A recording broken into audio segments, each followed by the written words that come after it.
What is going on, everybody? No Mock Draft Monday here on this Monday, April 8th.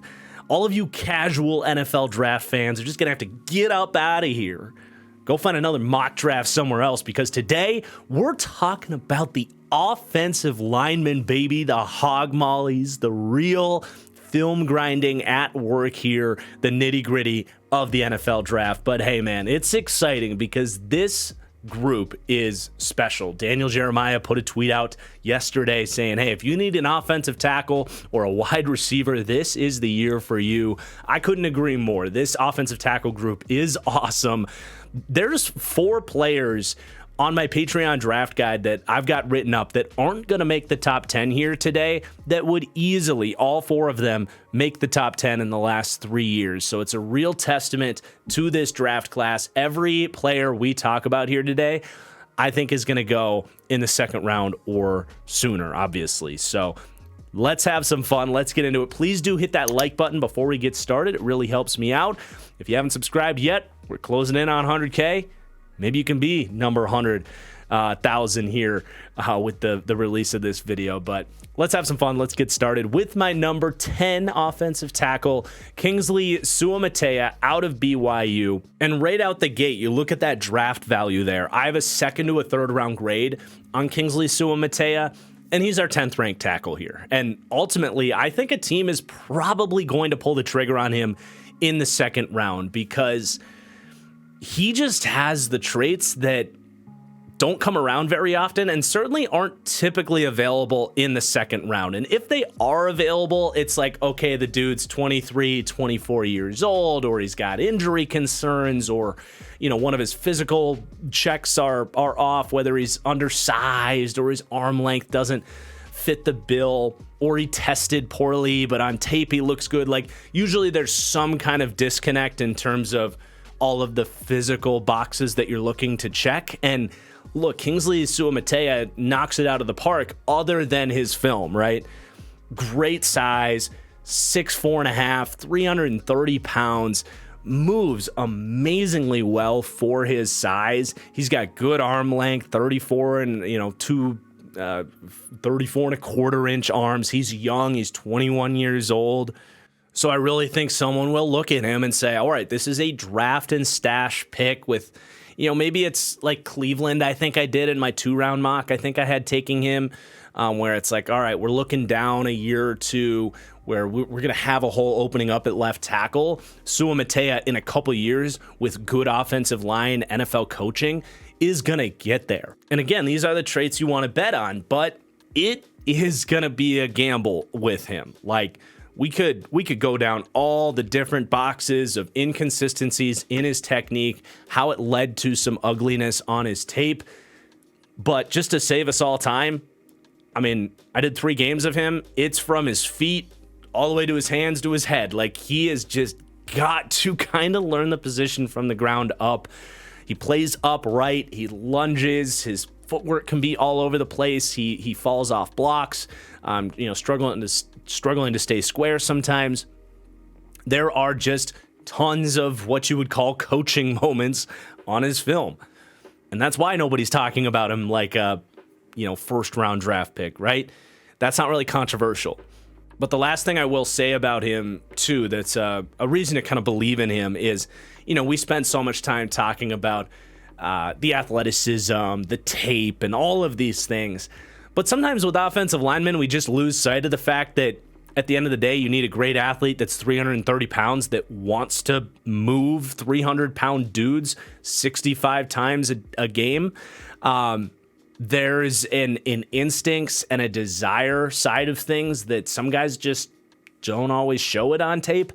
I do think Sua has that. Like, he wants to be a great blocker. He just doesn't quite know how yet. So you pair that desire with all of his traits, you hope he's a coachable dude and you can give him good coaching, and we might be looking at sort of like what happened with Brian O'Neill with the Vikings, where he was kind of a draft and stash underdeveloped type with great tools that became a really quality starting tackle in the league.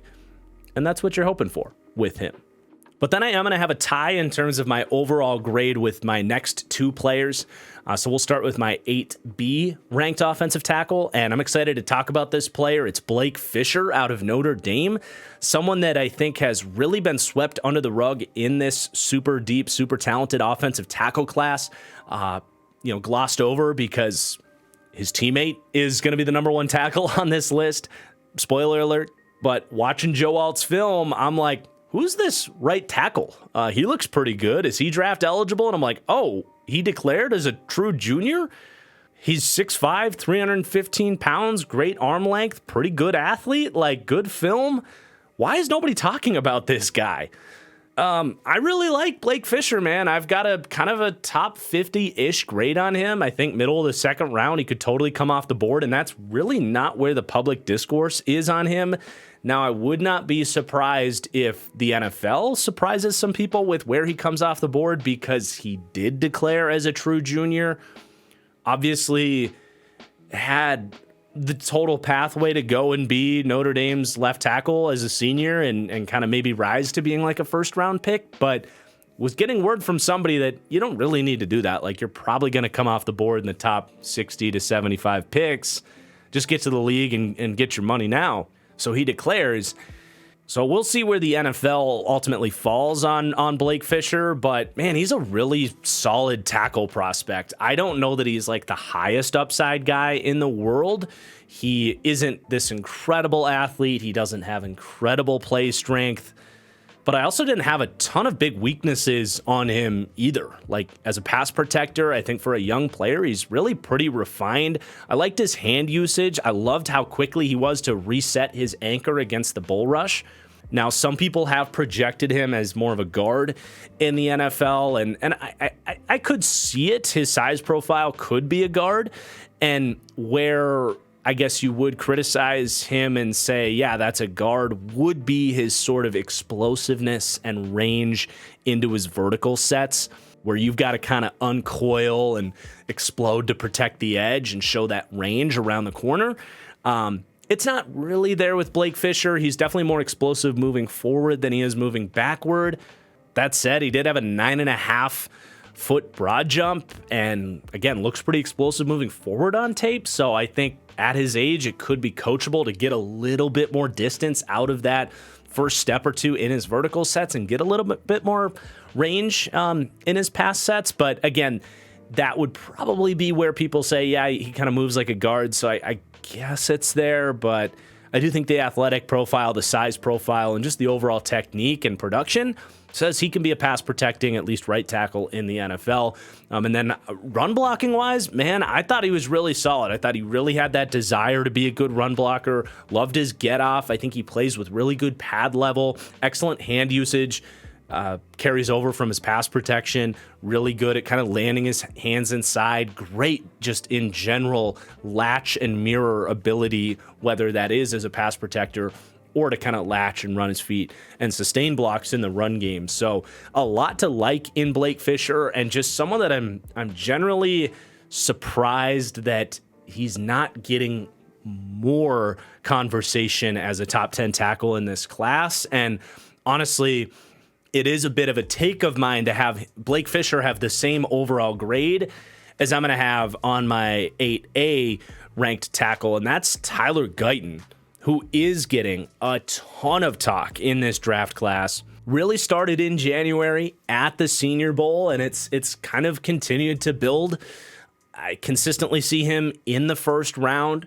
Daniel Jeremiah just put out his top 50 big board. I think he had Tyler Guyton 23rd on that sucker. Like, look, I respect Daniel Jeremiah, and I hope he's right for Tyler Guyton's sake, but I just, honestly, I can't quite get there with Tyler Guyton. I have him as a second-round prospect, much, much closer to the guys we just talked about than, like, Daniel Jeremiah had him one behind Amari Mims, who we're going to talk about in a minute. Look, I understand the hype, and I like gambling on upside as much as the next guy, but I think we are, as a draft people, in my opinion, not talking quite enough about how many deficiencies he really has and how big of a problem he could be if you take him in the first round and put him out there right away. Like, man, similar to Sua Matea in a lot of ways, his technique just needs a lot of work. Now, it's a little bit ahead of the curve in the sense of, Sua Matea, we didn't get all the way into it, but a lot of times, like, his pad level's high. He's just kind of winging it. Tyler Guyton, clearly he's, like, received the coaching in terms of, like, what his posture and what his strikes and what his feet and the explosiveness out of his kick slides, what it's supposed to look like. It's just a matter of taking that and consistently putting it on film. And with Guyton, there are reps, undoubtedly, where it looks perfect. It looks like NFL caliber textbook. And I think that's where, when people like Daniel Jeremiah have him 23rd on the big board, that's what you're gambling on, is that you can get that every single play. And I get it. I really do. But that's ignoring that that's 1 out of 4, 1 out of 5 reps on tape. And the other 4, it's like a bunch of coaching notes where, you gave up the inside counter, just didn't recognize it, didn't step in. Then it's like, blitz recognition was horrible on that play. You just didn't see the looper coming around. And then it's like, okay, bad hand usage exposed his chest. He just lost against power. And that takes me back to the Senior Bowl. I mentioned he got a bunch of hype out there in Mobile. And I'm like, watching the film, I'm like, he kind of isn't good. Like, he lost more reps than he did in the one-on-ones in Mobile. And I don't know that I've really heard people bring that up. They just say, he had a good Senior Bowl. And I'm like, well, I must have been watching different film than you, because he really looked like he needs to work on a lot of stuff in those one-on-ones. And then on top of that, and this is where it gets hard, because there's a bunch of stuff on his profile, like just little breadcrumbs that aren't red flags, but they're just little pieces of like, I don't love that. Like, he's a 4-year player, as opposed to the 2 guys we just talked about are 3-year players. He did transfer away. He is this incredible athlete on film, but his combine workout was solid. But if you're drafting him in the first round because he's like this ultra freak athlete, 5'1", 40, under a 9-foot broad jump. We talked about Blake Fisher was 9.5 feet. Didn't do the bench press. The shuttle time was good, but nothing special. 4.71. So it's like, all right, well, he's clearly a good athlete, but he's not like Lane Johnson or even Brian O'Neill or even Kingsley Sua, honestly, in terms of testing profile. The other thing, and this one's not his fault, but he played in that Oklahoma system that was, he's always playing in these wide splits, 2-point stances. And in the Big 12, 8 out of the 12 games he played, he's going against these, honestly, just stupid ass, like 3-3-5 defensive fronts where the guy he's facing is lining up as a 4-eye. And it's like he's working with the guard and doesn't really have to protect his outside shoulder. It's easy mode in terms of pass protection. So the scheme he played in, I think, is holding his development back. There's just all these little things that I'm like, okay, I see a high upside 2nd round prospect. And when things click for him, it's fantastic. But dude, like 1st round, that's a lot to invest in a guy that I think has a lot of bust potential. And we haven't even really mentioned his run blocking. Honestly, there was a lot of inconsistencies there as well. Now, it's there, just like with the pass protection. There's reps where the dude explodes out of his stance. Like some of the reach blocks. Like, I think this guy could be a nasty wide zone run blocker for the sort of Shanahan wide zone types of systems. But, he can explode out of his stance. Fire off the ball. Like, he does show the run blocking tenacity that you look for. But then on the next play, he'll just be kind of slow off the ball, not really fire out of his stance. And again, I think a big part of that is the system he played in, being in a 2-point stance. Like, I couldn't really get a read on his natural get off. I know he's a good athlete and the flashes are there, but it was too inconsistent for me in terms of, are you winning that leverage battle right away? Are you playing with the right pad level? And he just falls off blocks too often. He's kind of just looking to throw his body around a lot of times as a run blocker. But then, again, 2 plays later, it's like, it's all there. Like, that's a beautiful run block, like, rep where you are getting your hands inside, your head across, running your feet, good pad level, like, but it's just do it more consistently. And I don't really know what to do with that because someone's telling him the right stuff to do. He just hasn't put it all together yet. So I think you get the point with Tyler Guyton. I'm a little bit lower on him. Awesome upside, but I do think there is bust potential there. I just do. But let's get to my number 7 tackle. Much different player here. And that's Jordan Morgan out of Arizona. I mean, where the 3 guys we just talked about are young in terms of playing experience and age. Like, Jordan Morgan's the opposite. He's a seasoned 5-year vet in terms of college experience, and his tape is just really nice, man. The best way I can describe Jordan Morgan, it's not that he isn't strong, but he's just really smooth, man. Everything he does looks relatively effortless, like he's playing fast. He's not overthinking anything. And it leads to a really, honestly, consistent product in both phases of the game, run and pass. He's a really nice athlete, looks so on film, and then backed it up with his testing numbers. Some people look at his size and specifically his arm length and say he should be a guard at the next level. I'll address that in a minute. I think there's something to that, but I definitely think he can play tackle. There's a little bit of that, like, Luke Gedeke comes to mind, maybe Rashawn Slater, where, look, a lot of teams will say under 33 inches, arm length, you're at guard, no questions asked. But there are examples of the league just under that threshold that have had success. And for Jordan Morgan, he came in literally just under it, 32 7/8 inches. Now, it does show up as a potential issue for him at times. Again, I'll get there, but I do think in terms of the movement skills and his overall size profile, I do think he can play tackle. Maybe not quite the rangiest guy in terms of getting depth in his kick slide, but it's good enough and it basically never hurts him. So again, I do think he has everything in him to be a tackle, but could be a guard as well, which some of that positional flexibility is a big plus for some teams that maybe have a couple holes on their O-line and need some of that flexibility to plug a guy in. So it's not even really a knock on him in most situations. But it's not just the athleticism, really good play strength. He's fully built, kind of looks the part. He's taken those 5 years to, clearly put in the time in the weight room, put in 27 bench press reps, definitely moves people on film, really firm hands. When he gets a hold of you in both phases, like, he's going to lock those arms in and you're not going anywhere. He anchors well as well, really quick to reset his feet when he does get hit with the bull rush.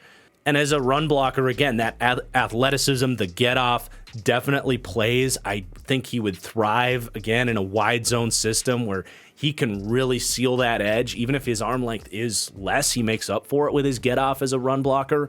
That naturally, the acceleration he gets from that get off helps him create leg drive off the ball if you want to do inside zone, duo, combo blocks. I do think he was a little bit inconsistent as a run blocker in terms of the tenacity element of it, the desire element of it.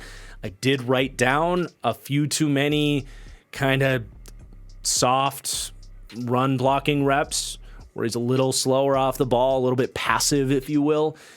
So I want to get a little bit more consistency, but there's plenty of reps where you do see that desire to be a good run blocker in there as well. But that is a ding on him. But back to the arm length thing, like, I do think that is his biggest weakness, especially in pass protection. I think he does overcompensate for it a little bit. He didn't lose much as a pass protector, graded out really well. And in fact, the moment I fell in love with him was when he was going up against Laiatu Latu against UCLA, which, those that watch my Edge video know what I think about him as this technician of a pass rusher. Jordan Morgan was like the only guy this year that kind of met the gamesmanship against Laiatu Latu, where he kind of hit Latu with sort of a ghost move, knowing that cross chop was coming, let Latu show his cards, and then Jordan Morgan struck and took that rush away from him, just flushed him out of the play. I was like, hell yes. I did a film breakdown of Latu on my Patreon, and that moment was like, okay, Jordan Morgan, I see you.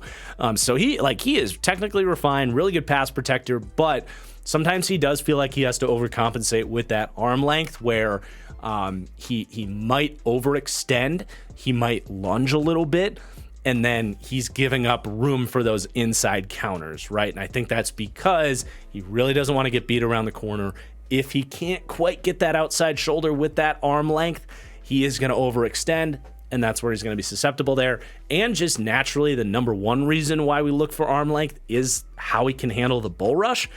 There are times where he's looking to get into his pass set, and before he knows it, a guy has unloaded his arms into his chest, and he just can't get his hands on him. And that, if you're going up against, the Myles Garretts of the world and these crazy, lengthy, nasty bull rushers, there could be some matchups where he's going to have some lesser games.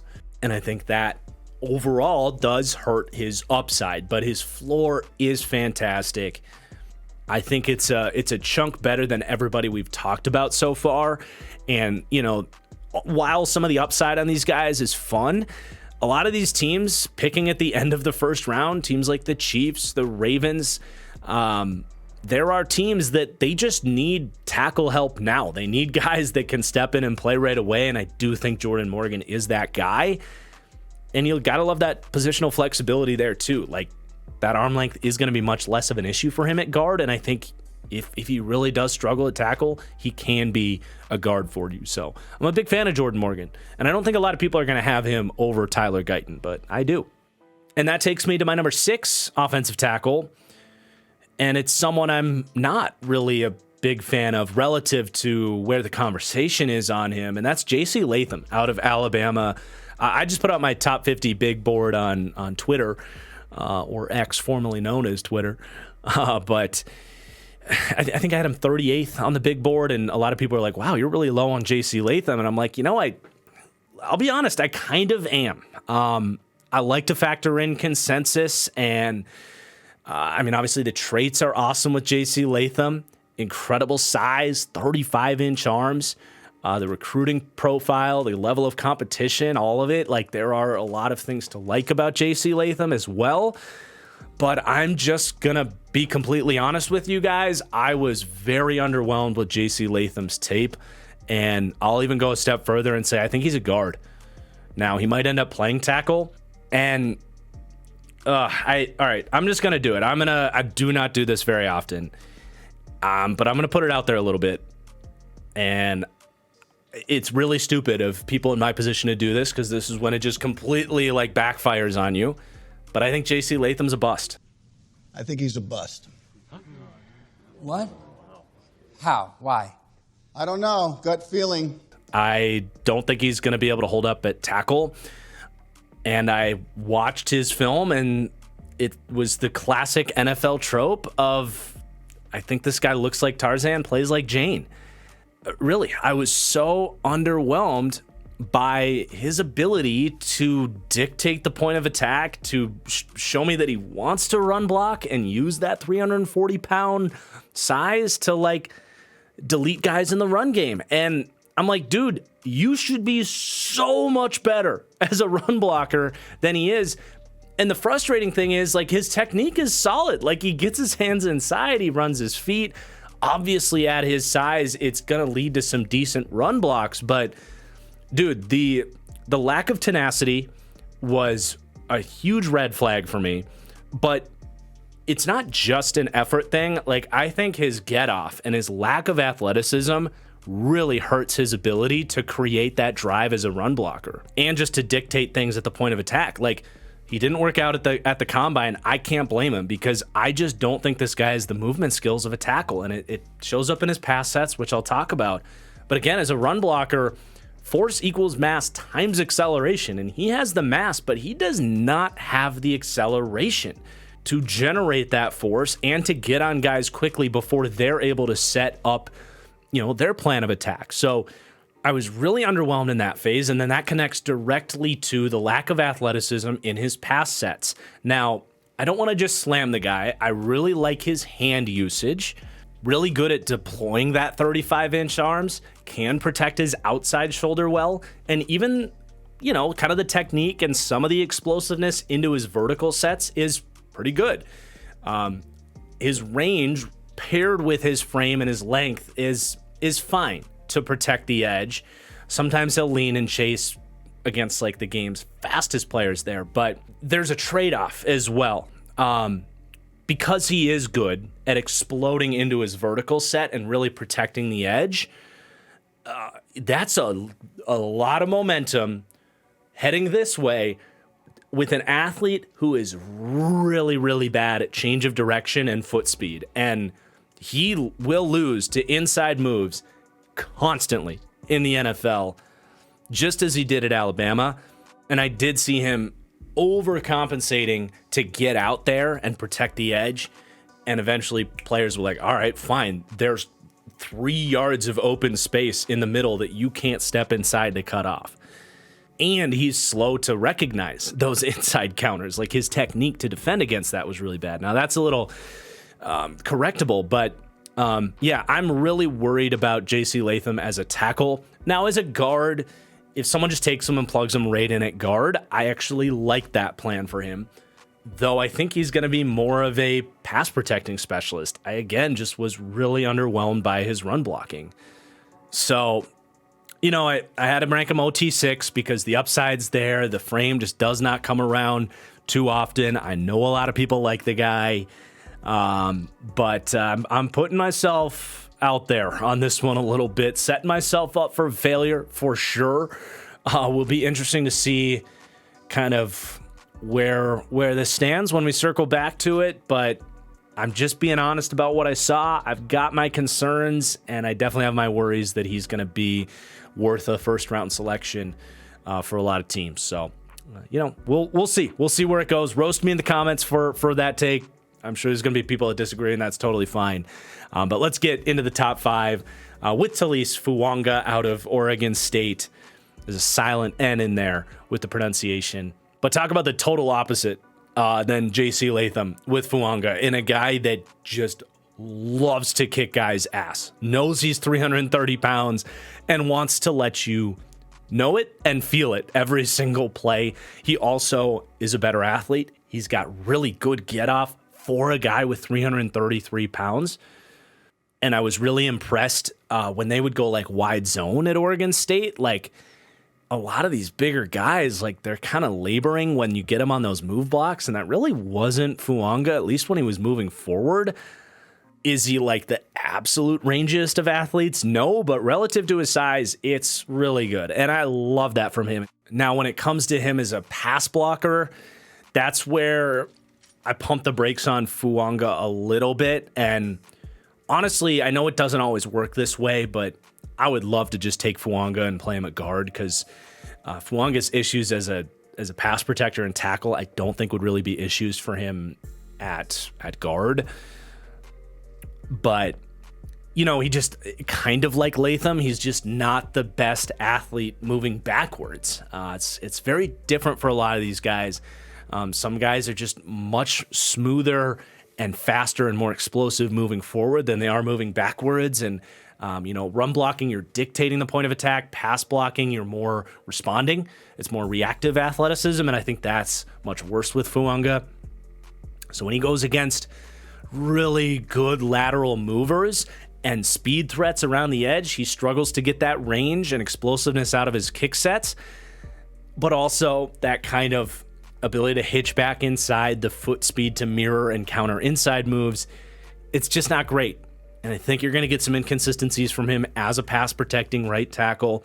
The other thing is he plays a little bit upright, a little bit more upright than you'd like to see, and he has shorter arms. So he's painting a big target with his chest, and as good of a natural anchor as he has, and he certainly does have a very good natural anchor at his size with good core strength, as good as that can be, if you're letting guys win, you know, inside leverage on your chest, you're going to get knocked back. You're going to have to respond and re-anchor, and it just makes things hard on him. So the pass blocking, I think, is fine because he is good with his hands. He's got really strong arms, and if he gets his hands on you, you're really not going anywhere. So it's not like he's a bad pass protector, but certainly, like, I'll just say this. Like, I have seen him going, like, top 10, like as a preferential pick for like the New York Jets.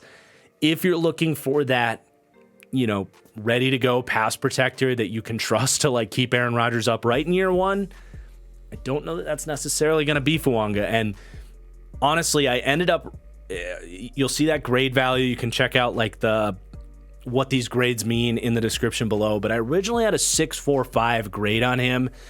But I eventually moved that up to a 6.60, which is like a ready to go day one starter. I think his floor as a run blocker gives him that.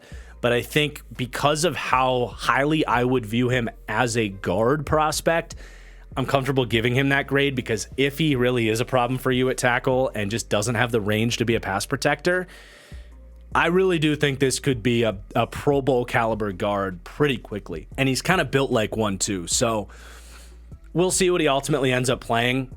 I mean, I would honestly heavily consider just playing him at guard right away, because I do think that's his best position. But obviously tackle a little bit more value. I think he could be a starting right tackle in the league too. Either way, really fun player. Plays the position like you want to see a guy play. Blocks his ass off. Super strong, good athlete, especially in the run game. So I do think a first-round pick on Fuanga. But let's get to my number 4, offensive tackle.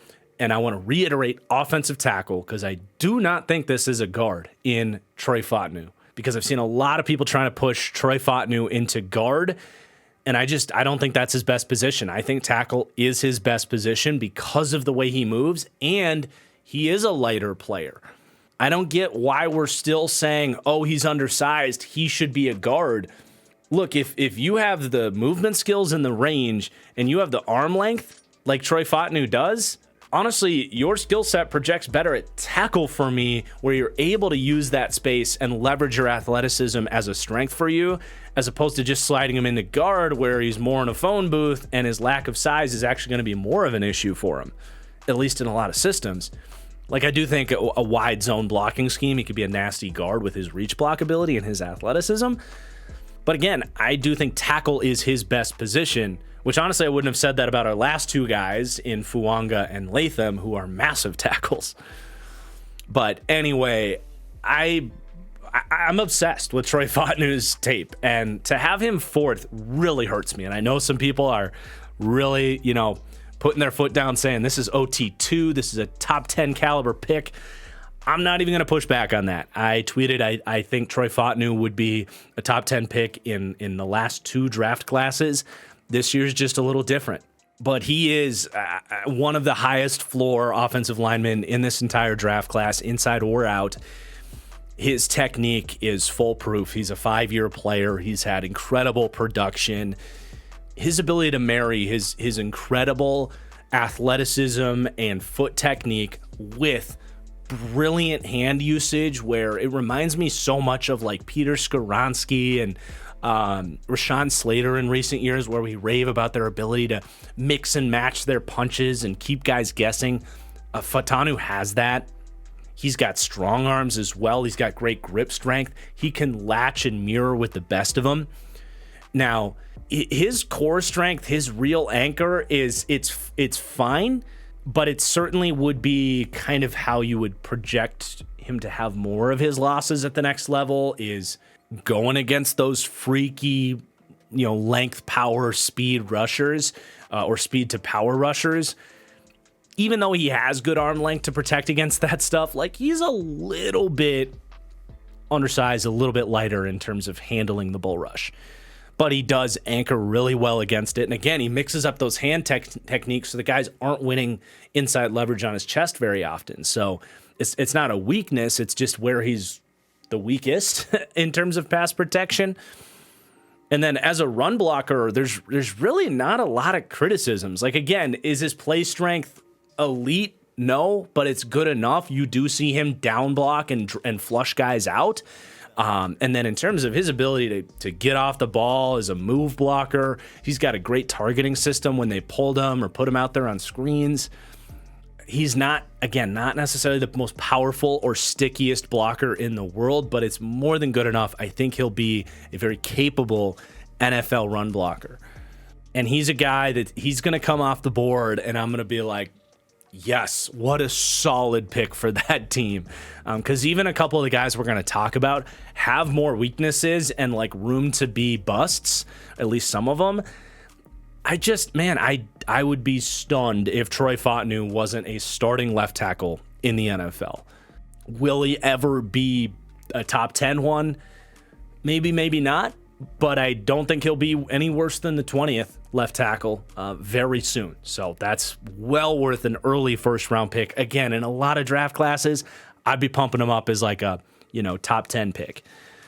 This year, he might be the fourth tackle off the board. He might go 19th to the Rams and be a total steal for them.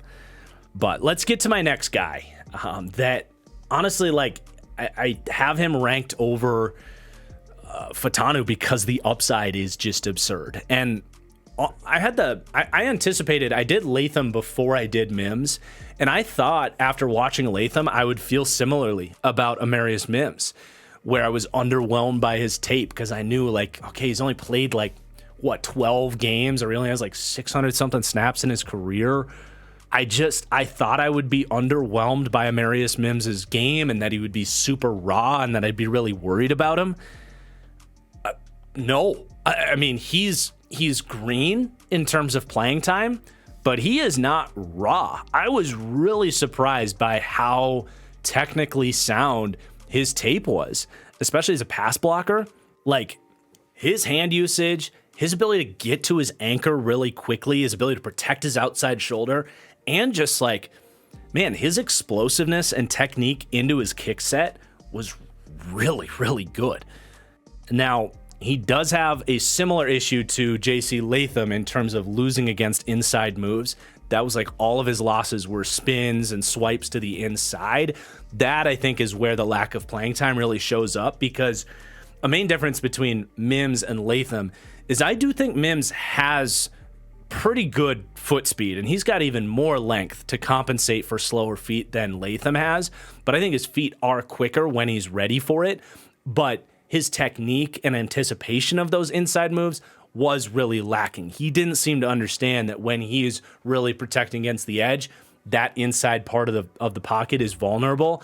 And he just, he wouldn't even really try to step into those things and cut it off. Whereas Latham, I feel would see it, but he'd be so far out of the play that he couldn't get in to cut things off. So that's where with Mims, I'm if you can just teach this guy to, anticipate those inside counters and develop that sort of gamesmanship, this could be an elite pass protector in the NFL. And when you look at his age and the fact that really the rest of his tape is really good in terms of technique, and the fact that he just hasn't played that much, it's a pretty fair gamble to make that you can fix the ability to cut off those inside moves. Again, especially when the dude is 36-inch arms. He doesn't need to be incredible with his feet. He just needs to get there a little bit more, because when he gets his arms on people, they go nowhere. He has ridiculous play strength. But man, where I was honestly maybe most impressed by Mims was the run blocking, just the nastiness that he played with, especially relative to J.C. Latham, who I watched back to back.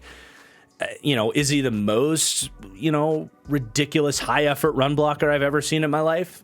No, but the desire is clearly there, and he flies off the ball. He wants to delete guys. He wants to finish blocks. He wants people to know that he's nearly 6'8", 340 pounds, and assert that will and that dominance. And the natural get off is so much better with him. Amari Mims didn't get to the combine and hide from his 40 time. He came out and ran a 5.07 at that size. That's ridiculous.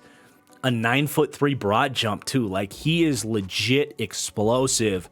Really, other than the inability to cut off inside moves, that again, I think is very coachable, the main question with him is just honestly availability. He's dealt with injuries that kept him off the field and limited his snap count, but I don't think he's been super injury prone. It's just, last year he was a true sophomore. They had 5th round pick tackle. His name's escaping me. He went to the Rams in the 5th round. He was starting ahead of Mims at right tackle last year. And obviously they had Jones at left tackle, who went in the 1st round. But as the year went on, Mims started to rotate with the guy that went to the Rams, because they were well, gosh, I mean, we have a pro right tackle here. But we have this ridiculous 5-star that's going to be a first rounder next year that we want to get out there too. So it became a true rotation last year. And then he obviously is named the starter this year, but injuries kept him off the field a little bit. So it's not even like he's an injury prone player. It's just rare circumstances have led to him not playing that much. And that's obviously going to be a red flag for anybody, especially guys that are, this size.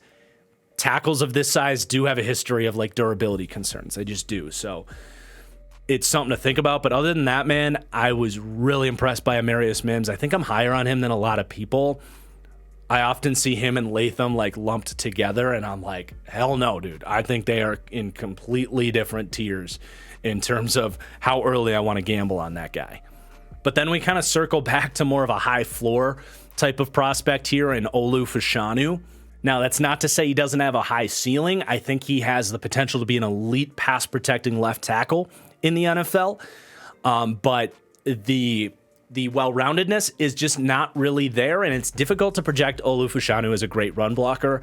That's really most people's criticisms of him, and I think that's a fair place to start. Like, he is not a great athlete. He's a fine enough athlete. He doesn't have the best play strength in general, like his arm power, if you will, to just kind of redirect guys and dictate the block. It's not great. He will lunge and fall off of blocks 2 or 3 times a game. Like, his overall technique has room for improvement.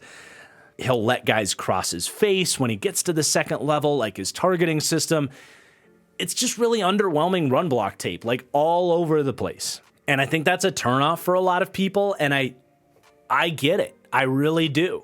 If you're a team that needs their guys to be plus run blockers, you're probably going to go in a different direction with your offensive tackle number 2. But his pass protecting ability is phenomenal. Talk about some guys are better moving forward, some guys are better moving backwards. Fosu is like, he's the opposite of Talise Fuanga. He is so much more of a smooth, rangy athlete moving backwards for whatever reason. He explodes into his kick slides. He can just glide with guys that are trying to win the edge against that speed rush. But he's got really quick feet to step inside and cut off those inside counters. I mean, that's such a big problem for a lot of these guys. Not Olu Fosu.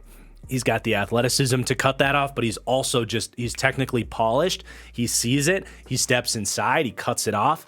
Super technically sound in that way. He's great with his hands, protects his outside shoulders, can vary his strikes, really good at like not lunging, and he stays square. He's just like very technically sound on a snap-by-snap basis that way.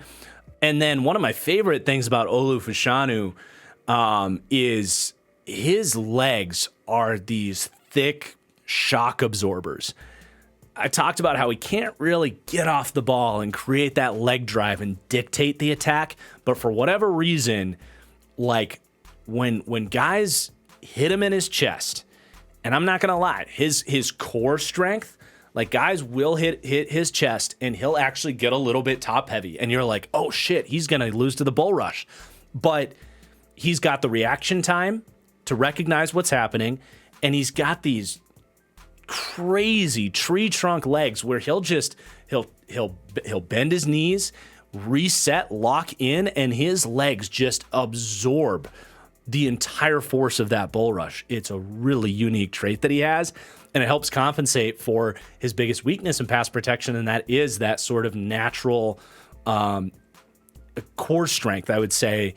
That's where people really criticize him, is like when people hit him up top, you do see him kind of weeble wobble a little bit, and it looks like he should be getting unbalanced, but his legs are so strong and levered to the ground that he's able to counter that really well. So I really don't know what's not to love about him as a pass protector.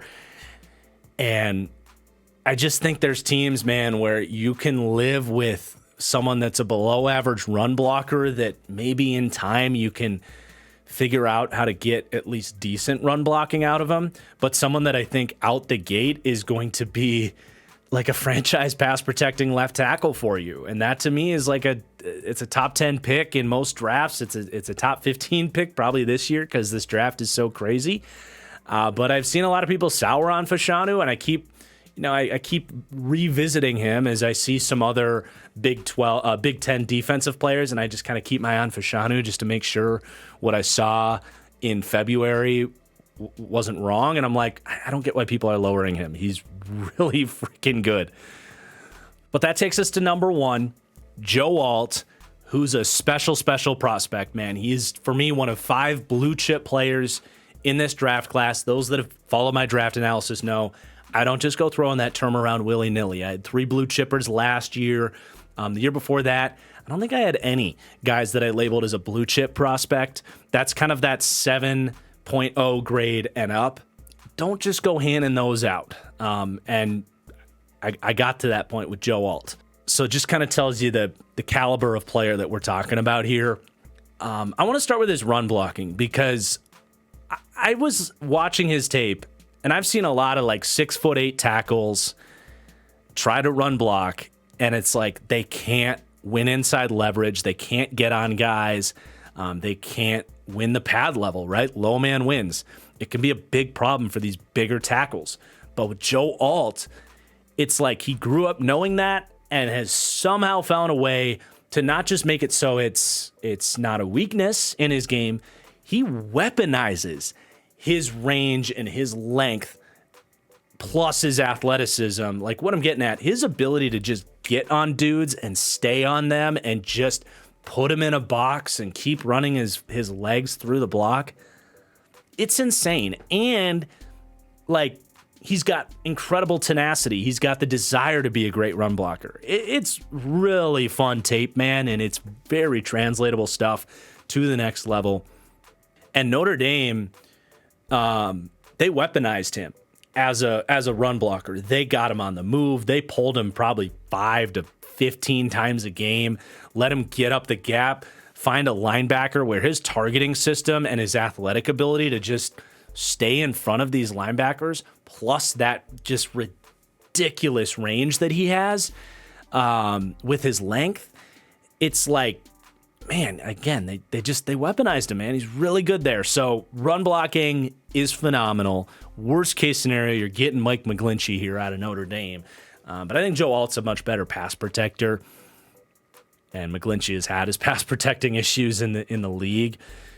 But I do think, like, if there's something you're going to want to really work on with Joe Alt, it's a combination of hand usage and developing his core strength, because he didn't lose very much at Notre Dame, right? That much was very clear. But there were some flashes where, you know, for the most part with his hands, because he's got this great range and this crazy wingspan, he'll just kind of float his arms out there. He tries to just kind of make sure his hands are keeping him inside the other guy's frame and kind of boxing the guy in, where he's just kind of distance himself. And if that guy were to really unload the bull rush on him, you would see Joe Alt, again, because of that hand usage, expose his chest, but also with a little bit of a lack of core strength, he would get top heavy a little bit and give up a little bit of ground against that bull rush. Now, typically, it wasn't like a full pass blocking loss because he's really good in his anchoring technique. He knew it was coming. He would absorb the shock, but then immediately get to the just perfectly refined hop set technique where he's resetting and re-engaging. Like, again, man, Notre Dame does such a good job with these offensive linemen. I thought Blake Fisher had a lot of good technique in there too for a true junior. But you know, I think getting Joe Alt to mix up his hand usage a little bit more, because he didn't really have to at Notre Dame. He could really just kind of float those arms out there and just kind of navigate the block because he's so much more physically gifted than everybody he went up against. But in the NFL, I think varying those strikes a little bit, kind of like we talked about with Fashanu, where guys are going to have to work a little bit harder to win that inside leverage on his chest. It'll be beneficial for him. And then I do think at 21 years old with this crazy frame that he has, I think he can continue to kind of fill it out and add functional core strength where when guys do hit him in the chest, he's not getting knocked back and going top heavy so much. Again, he counters that well with his hop set technique to re-anchor. But if you don't have to get in that position, that's how he can become a Hall of Fame type of tackle, right? Which is his potential. So, like, there's some stuff to work on, but he's pretty freaking awesome, man. I think he's pretty clear-cut number one offensive tackle in this draft. Could be a top 5 pick, depending how the board falls. But if you're like Tennessee and he's there at 7, it's like the easiest pick you could ever make for your franchise. So, there you go. There's the offensive tackles. I know it's this video is not for everybody, but everybody that's still with me right now watching this thing through, you've got what it takes to be a true draft enthusiast, man, because not everybody can sit here and listen to 45 minutes of just breaking down offensive line film, but I appreciate you guys that are still here. Please do hit that like button on your way out here. Let me know your thoughts of the rankings, where I'm right, where I'm wrong in your opinion. Who did I leave off the list? Again, if you want my thoughts and opinions on right now, I've got 21 offensive linemen written up. If you want my grades and write-ups on all those guys, and that list is going to continue to grow in the coming weeks here as well. You can go check it out on my Patreon. It's patreon.com/thatfranchiseguy. But that's all we got. Thank you for watching, and we'll see you later. Peace out.